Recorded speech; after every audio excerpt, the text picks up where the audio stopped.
Welcome to the BFTV podcast. I'm your host, Christian, aka the Green Eyes Bandit, and today I'm going to be breaking down the exciting fight card at Madison Square Garden, featuring a stacked lineup of talented boxers. So let's dive into the analysis. But first, a quick shout out to my good friend and fellow podcaster, Broadway Joel, who's also doing big things for the Dominican boxers, and who invited me and motivated me to come tonight to the show to show some love to Ron Polanco, and that's why I got my ticket for him, and who I'm also supporting tonight, okay? A quick shout out to my team, Bushwick Boxing Club at Green Fitness Gym, Joey Killam, Eric Roman Jr., Raul at Buffet, Coach Sifu, and Coach Tony Touch, and last but not least, three-time Golden Glove champ, my man, one of my favorites, Coach Juancito. So let's get started, guys, man. So listen, I know you guys haven't seen me in a little while. It's because I've been posting more videos on Instagram. So if you want to check me out there, I'll give you the link to go watch some of those nice videos that my partner, my assistant, D. Carroll, has been doing also. Another shout out to that girl, man, who's been helping me a lot and got me a lot of numbers. So D. Carroll, much love, mama. Let's do this, okay? Anyway, guys, so today, like I said, we got a stacked lineup. I'm so excited. I haven't been to Madison Square Garden in a long time, so it's going to be fun for me to be there. We have WBO World Champion Denys Berinchyk versus Keyshawn Davis, and we also have Puerto Rican sensation Xander Zayas versus German fighter Slava Spomer, who's been a spoiler. He beat 3 undefeated fighters, so Xander Zayas better be on his A game. Also, we have young and up-and-coming contender, tough Vito Melnicki Jr. versus a tough Connor Coyle. This is going to be a good fight. Guys. We also have young, talented prospect Abdullah Mason coming off a good victory in his last outing. Got dropped only because he was rushing himself a little bit, and he's fighting Manuel James, who we saw not too long ago against Rolly Romero, and he gave Rolly a tough fight. And again, also we have Ron Polanco, the Dominican sensation from the Olympics, who's going to fight Puerto Rican prospect Jean Carlos Torres, who we haven't seen in a while, who was signed by Floyd Mayweather Jr. We also have heavyweight Jared Anderson, who's coming off of a TKO loss not too long ago to the big Bukele, I think is his name. He'll be fighting Marios Colias. I don't know too much about him. I saw a few highlights of him. We should expect Jared Anderson to be able to bounce back in this fight tonight. Tiger Johnson, man, one of my favorite kids coming up, is unfortunately not going to be on the card because his opponent didn't make the weight. But we also have Nico Ali Walsh, Muhammad Ali's grandson, who's been making a buzz in the game. We don't know who he's going to fight. And we also have Keyshawn Davis, younger brother also, who just came off who's coming off, I think it was a first round knockout in his pro debut the last time we seen him, okay? But guys, let's start off. I'm gonna talk a little bit about first about Ron Polanco versus Jean Carlos Torres. Ron Polanco is out here in New York. I believe he's training out of the Bronx right now. The kid has a lot of experience as far as an amateur, but he represented the Dominican Republic in the Tokyo Olympics. He's been 6-0 since signing with Top Rank in early 2023. And he's coming off a 6-round TKO victory over Marcelino Lopez. It was nice at the theater at Madison Square Garden, as a matter of fact. And he'll be fighting Jean Carlos Torres. Jean Carlos Torres was making a name for himself. He was signed with Floyd Mayweather Jr.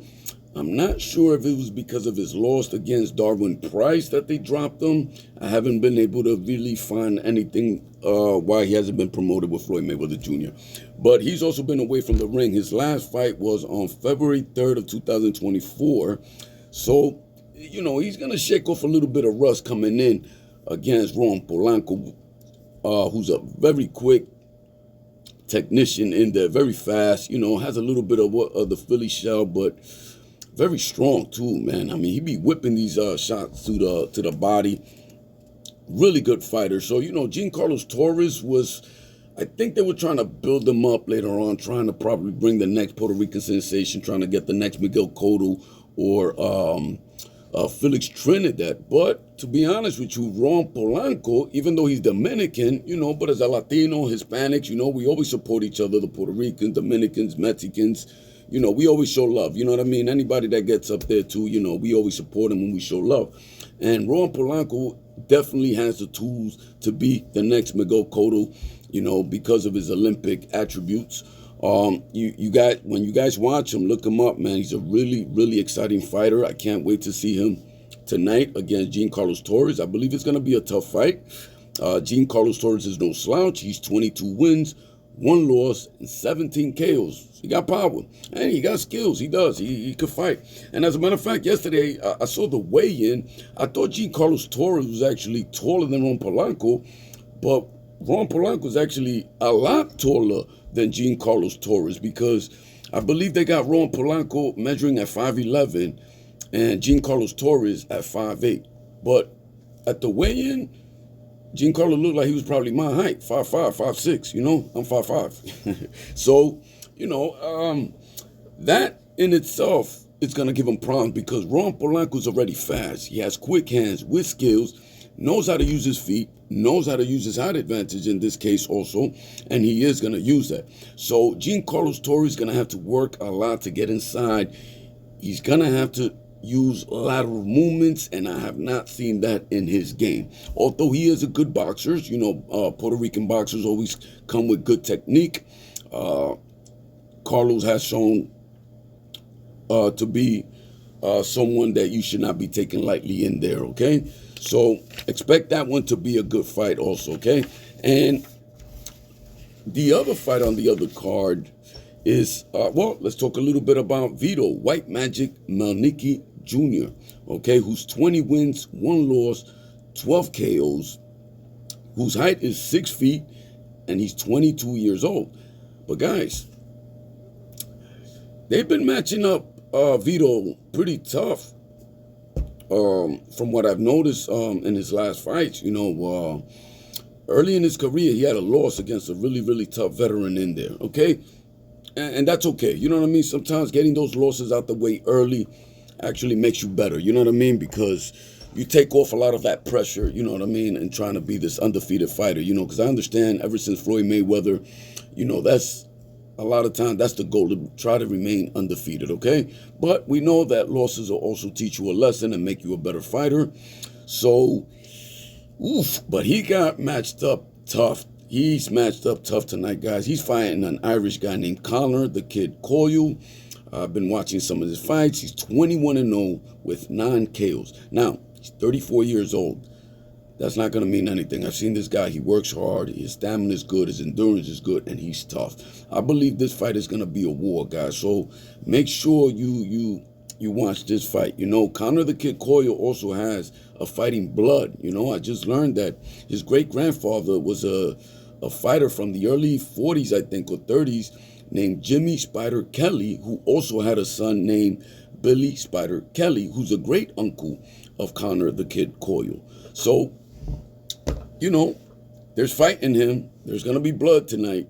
And I wouldn't even be surprised if we see an upset, because, again, he's 34 years old. He's a veteran. This guy's tough. He's been through it, and he has a decent record, 21-0. A lot of people might say he's fought nobodies. However, I'm not too familiar with the guys that he fought over there, but I don't like to call no fighters nobody.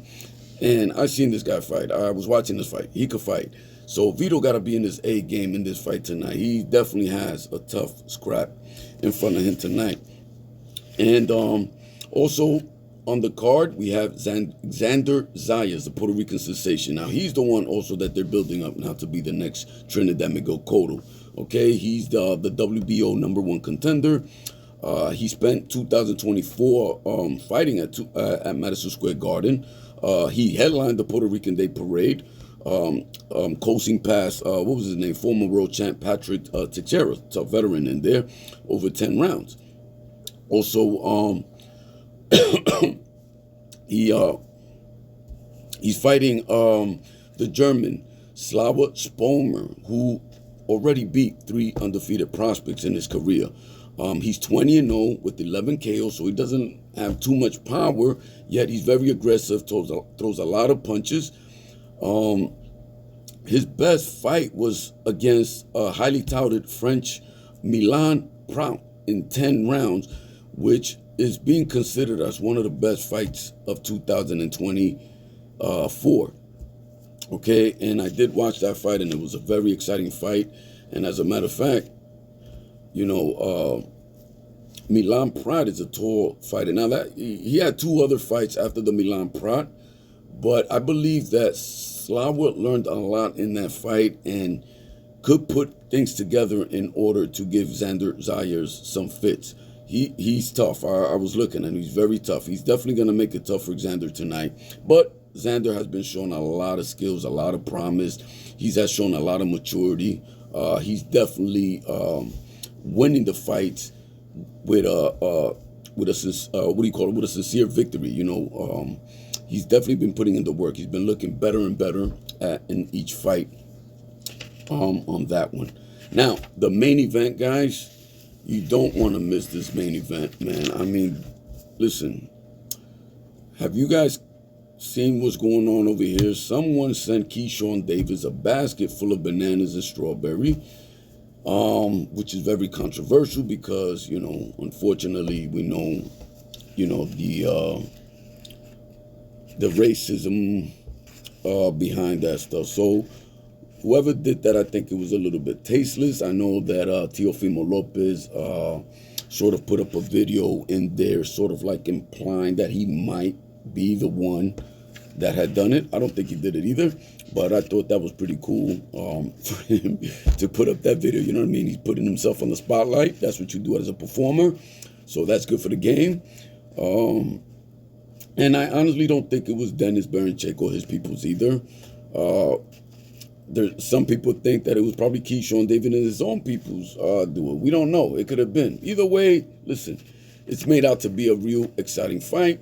Yesterday at the weigh-in, Denys Berinchyk pushed Keyshawn Davis off the platform there, and Keyshawn lost it and went after Denys and his team.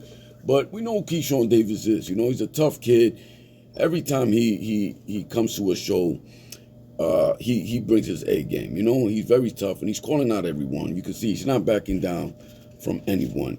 So what do I expect from Denys Berinchyk and Keyshawn Davis? Well, listen, Denys Berinchyk, he's the WBO champion with 9 KOs. He doesn't have a lot of power. This is going to be his first title defense since his victory over Emmanuel Navarrete, which was a very surprising win.